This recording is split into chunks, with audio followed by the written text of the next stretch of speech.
Welcome back बेटा। अब कुछ कंक्लूजन निकल रहे हैं काइनेटिक एनर्जी के फॉर्मूले से, तो वो कंक्लूजन हम डिस्कस करेंगे। उसके बाद एक न्यूमेरिकल आपके सामने लिखा हुआ है द राइट साइड ऑफ और बोर्ड, फिर वो डिस्कस करेंगे। तो कंक्लूजन क्या निकली, तो वो फॉर्मूले से निकले, और फॉर्मूला क्या था काइनेटिक एनर्जी का, तो वो आपके सामने मैं दोबारा से फिर लिख देता हूँ। काइनेटिक एनर्जी का फॉर्मूला था half m v square. M क्या था यहाँ पे, मास ऑफ दैट ऑब्जेक्ट था, और v क्या था, उसकी वेलोसिटी थी। ये इनिशियल वेलोसिटी क्या थी उसकी, तो वेलोसिटी बोलेंगे अब तो, ठीक है। तो क्या है काइनेटिक एनर्जी का फॉर्मूला, ये आ गया। अब हाफ ये कांस्टेंट है, तो काइनेटिक एनर्जी वो किन दो फैक्टर पे डिपेंड करी, वो डिपेंड करी हमारे मास पे, और दूसरा काइनेटिक एनर्जी वो डिपेंड करी किस पे, वेलोसिटी स्क्वायर पे। तो ये दो ही कंक्लूजन निकलते हैं कि kinetic energy is directly proportional to the mass of that object, और kinetic energy is directly proportional to the square of the velocity of that object. Clear है। अब क्वेश्चन क्या बनेगा, किस टाइप का आपसे क्वेश्चन पूछेगा, तो वो ऐसे पूछ सकता है। क्वेश्चन मैं बता देता हूं आपको। First question, if mass is doubled, if mass is doubled, mass of an object is doubled, then what will be kinetic energy, what will be kinetic energy। तो काइनेटिक एनर्जी क्या होगी। अब देखो मास को डबल कर दिया, मान लो पहले मास m था, इसको 2m कर दिया, तो सीधी सी बात है भाई, काइनेटिक एनर्जी भी क्या होगी, ये भी डबल हो जाएगी। तो आपका जो आंसर आएगा वो बिना देखे क्या आएगा, डबल। देखना तो है, क्या देखना है कि मास कितना चेंज हुआ, ठीक है। अगर वो बोल दे सेकंड केस में, if velocity is doubled, velocity is double, velocity double होगी तो काइनेटिक एनर्जी पे क्या इफेक्ट पड़ेगा। देखो पहले v थी, अगर ये 2v हो जाए तो बेटा ध्यान रखना स्क्वायर है, 2v का जब स्क्वायर होगा तो ये क्या हो जाएगा 4v स्क्वायर। तो काइनेटिक एनर्जी कितने टाइम्स बढ़ी, 4 टाइम्स। तो जितना यहाँ पे डबल हुई तो ये होगी 4 टाइम्स। यहाँ पे ट्रिपल होती तो कितनी होती, जल्दी बताओ आंसर। ट्रिपल होती तो 3 का स्क्वायर हो जाता है, कितनी 9 टाइम्स आती, तो 9 टाइम्स होती। 4 टाइम्स होती वेलोसिटी तो कितनी आती, जल्दी बताओ 16 टाइम्स। अगर वेलोसिटी हाफ होती तो 1/4 टाइम्स, अगर 1/3 होती तो 1/9 टाइम्स, ठीक है। तो उस टाइप से आएगा। तो इस टाइप के क्वेश्चन वो आपसे पूछ सकता है। उसके बाद एक और न्यूमेरिकल हम कर लेते हैं। क्या, how fast should a man of 50 kg run so that his kinetic energy be 625 joule. तो देखो क्या क्या गिवन है, हमें फाइंड आउट करना है। मान लो मैं किसी बच्चे का एग्जांपल दे रहा हूं, ठीक है। मेरा एग्जांपल ले लो कि मेरा जो मास है वो 50 kg एक्चुअल में नहीं है, कहीं ये सोचो कि सर इतने लाइट वेट है।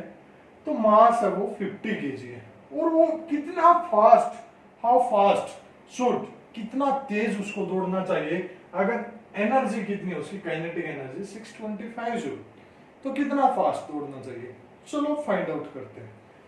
तो सॉल्यूशन जब इसका हम देखेंगे, तो सॉल्यूशन देखेंगे तो बेटा क्या क्या चीज गिवन है वो हम देख लेते हैं। मास गिवन है, mass of man, mass of a man वो है हमारा 50 kg।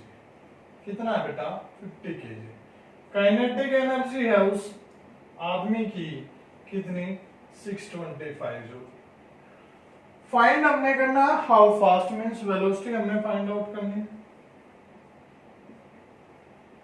अब वेलोसिटी फाइंड आउट करनी है, काइनेटिक एनर्जी गिवन है। काइनेटिक एनर्जी का फॉर्मूला क्या होता है, we know kinetic energy is, जल्दी से बताओ, काइनेटिक एनर्जी का formula half m v square. क्या हो गया, हाफ एम वी स्क्वायर, और कितनी गिवन है 625 जूल। देखो जो ये फॉर्मूला है इससे हमारी आएगी, एमके सिस्टम फॉलो करेंगे यहाँ पे, और ऐसा यूनिट जूल फॉलो करेंगे, ना कि किलो जूल। ध्यान रखना ये बात, जूल फॉलो करेंगे। यहाँ पे किलो जूल गिवन है तो पहले उसको जूल में कन्वर्ट करेंगे। 1 किलो में कितने होते हैं 1000, तो 1 kilo joule energy is equal to 1000 joule. यहाँ पे जूल में गिवन है तो कोई प्रॉब्लम नहीं है, डायरेक्ट इसकी वैल्यू पुट करो। हाफ एम की वैल्यू क्या है हमारे पास 50 एम के एस के किलोग्राम, ठीक है। वी स्क्वायर हमने फाइंड आउट करना है 625, ठीक है। या तो यहीं कट कर लो इसको या उस तरफ लेके जाओगे तब कट हो जाएगा बेटा। वी स्क्वायर की वैल्यू क्या है 625। देखो जो चीज डिवाइड में है वो मल्टीप्लाई हो जाएगी इक्वल से दूसरी तरफ जाके, और जो चीज मल्टीप्लाई में है वो डिवाइड हो जाएगी। 2 ये डिवाइड में था तो ये हो गया। इसके कंपैरिजन में देखना हमने वी स्क्वायर के कंपैरिजन में 2 डिवाइड में है तो ये उस तरफ जाके हो गया मल्टीप्लाई, और 50 वी स्क्वायर के साथ मल्टीप्लाई में है तो ये हो जाएगा हमारा डिवाइड। तो ये 50 हो गया डिवाइड। 2 पे कट हुआ 25 जा, क्योंकि 25 टू जा 50 होता है तो उल्टा कट करेंगे, 2 पे कट करेंगे तो 25 आ गया, तो 25 पे होता तो 2 आ जाता। फिर हमें पता है 25 जा 25 का स्क्वायर होता है 625। आपको ऐसे कट करने में प्रॉब्लम आएगी, आप इसको कैसे कट करोगे वो मैं आपको बता देता हूं। पहले आप 5 पे कट करोगे, 5 5 जा 25, और ये आ गया 5 1 जा 5, 1 बचा 2 उतारा 12 हो गया, 5 2 जा 10, फिर 2 बचा, फिर 5 उतारा 25, 5 5 जा 25, फिर 5 पे कटेगा 5 2 जा 10, 5 5 जा। आंसर आया, मींस वैल्यू आई इस सॉल्यूशन की, वी स्क्वायर की वैल्यू आ गई 25, वी स्क्वायर की वैल्यू आई 25, v की वैल्यू क्या आ जाएगी बेटा, स्क्वायर है उस साइड का स्क्वायर रूट, तो v की वैल्यू आई स्क्वायर रूट या अंडर रूट जिसको आप बोलते हो 25।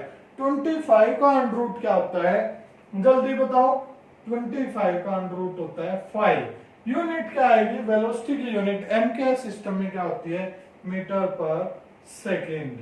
अब आप क्या करते हो, सबसे बड़ी मिस्टेक आप करते हो, यहां तक आप सोल्व कर देते हो, मोस्ट ऑफ स्टूडेंट को आता है क्योंकि आप ब्रिलियंट स्टूडेंट हो, ठीक है, आरकेपी के स्टूडेंट हो, ठीक है। कोई भी हो बेटा, जरूरी नहीं कि वो एक ही स्पेसिफिक स्कूल से हो, सभी ब्रिलियंट होते हैं, ठीक है। कोई एक्स्ट्रा दिमाग लेके नहीं आता, सभी ब्रिलियंट हैं मेरी नजर में, एक टीचर की नजर में। तो आप गलती क्या करते हो, यहाँ पे छोड़ देते हो। आप खुश हो जाते हो एग्जाम में कि मैंने पूरा सॉल्यूशन वो अच्छे से सोल्व करके लिखा है, लेकिन आज आपकी गलती बताता हूं, यहां आके आप उसको छोड़ देते हो और नेक्स्ट क्वेश्चन पे चले जाते हो। लेकिन आपने क्या करना है, पूछा क्या है वो आपने नहीं लिखा, फाइंड आउट तो कर दिया, अब लिखोगे कैसे, स्टेटमेंटल फॉर्म में आपने आंसर को लिखना है। आप लिखोगे a man of 50 kg should run with speed 5 meter per second if his kinetic energy is 625 joule। Clear है बेटा, तो स्टेटमेंटल फॉर्म में आपने आंसर देना है। Thank you, have a nice day.